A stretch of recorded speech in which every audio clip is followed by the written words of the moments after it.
ఉమ్మడి ఖమ్మం జిల్లాలో వైద్య విద్య బలోపేతమయ్యేలా మరో కీలక ముందడుగు పడింది. కార్పొరేట్ హంగులతో మెడికల్ కళాశాల భవనాల నిర్మాణ పనులను మంత్రులు లాంఛనంగా ప్రారంభించారు. ఖమ్మం నగర శివారు బల్లేపల్లిలో మెడికల్ కళాశాల నిర్మాణానికి శంకుస్థాపన చేశారు. మొత్తం 35 ఎకరాల సువిశాల విస్తీర్ణంలో 166 కోట్లతో కొత్త భవనాల నిర్మాణం చేపట్టనున్నారు. ఖమ్మం జిల్లాకు 2 ఏళ్ల క్రితం ప్రభుత్వ వైద్య కళాశాల మంజూరైంది.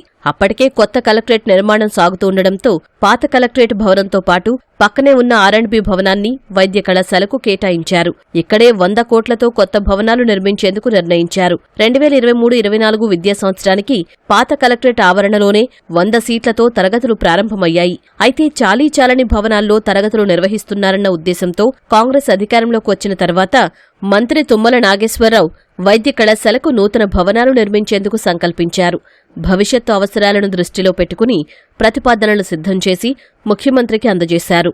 ఈ మేరకు మంత్రివర్గంలో చర్చించి ఖమ్మం నగర శివారు బల్లేపల్లిలో 35.03 ఎకరాల విస్తీర్ణంలో 166 కోట్లతో వైద్య కళాశాల నూతన భవనాలు మంజూరు చేశారు. 4 లక్షల చదరపు అడుగుల విస్తీర్ణంలో కొత్త భవనాలు నిర్మించడంతో పాటు బాలికల వసతి గృహం, బాలుర వసతి గృహం ఇక్కడే నిర్మించేలా ప్రణాళిక చేశారు. వైద్య ఆరోగ్య శాఖ మంత్రి దామోదర రాజనరసింహ, ఉప ముఖ్యమంత్రి మల్లు భట్టి విక్రమార్క, మంత్రులు తుమ్మల నాగేశ్వరరావు, పొంగులేటి శ్రీనివాసరెడ్డి కళాశాల నిర్మాణ పనులను లాంఛనంగా ప్రారంభించారు.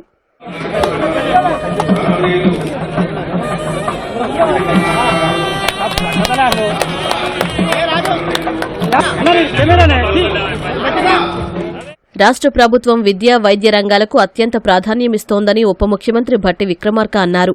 చివరి వ్యక్తి వరకు వైద్య సేవలు అందించాలన్నదే సర్కారు ధ్యేయమని వ్యాఖ్యానించారు. కరీంనగర్, వరంగల్, ఖమ్మం ప్రాంతాల ప్రజలు హైదరాబాద్కు వెళ్లే అవసరం లేకుండా ఆయా ప్రాంతాల్లోనే సూపర్ స్పెషాలిటీ ఆసుపత్రులను, సదుపాయాలను ఏర్పాటు చేయబోతున్నట్లు వైద్య ఆరోగ్య శాఖ మంత్రి దామోదర్ రాజనరసింహ పేర్కొన్నారు.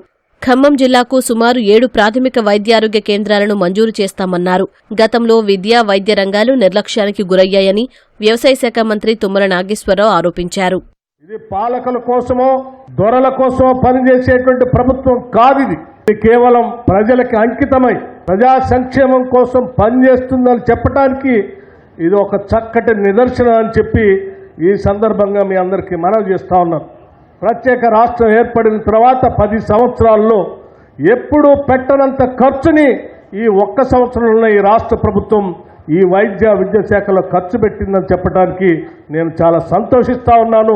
ప్రజల పక్షాన గర్విస్తా ఉన్నాను. ఒక రీజనల్ క్యాన్సర్ సెంటర్ వరంగల్కి సుమారు 30-35 కోట్ల రూపాయలతోటి మంజూరు చేయబోతున్నాము. అదే రకంగా ఖమ్మంకు ఆర్గన్ రిట్రీవల్ సెంటర్ కూడా మంజూరు చేయబోతున్నాము. వరంగల్ ఈ ఖమ్మం ప్రాంతంలోనే ఒక వాస్కులర్ యాక్సెస్ సెంటర్ ఉండాలని చెప్పి ప్రభుత్వం నిర్ణయం తీసుకున్నది. నర్సింగ్ కాలేజ్ కూడా ఈ ప్రాంతానికి మంజూరు చేస్తామనే విషయాన్ని తెలియజేస్తూ పేదవానికి 2 అంశాలపైన ప్రభుత్వం బాధ్యత తీసుకుంది, ఇంకా పెద్ద ఎత్తున బాధ్యత తీసుకుంటుంది. ఒకటి వైద్యము, ఒకటి విద్య.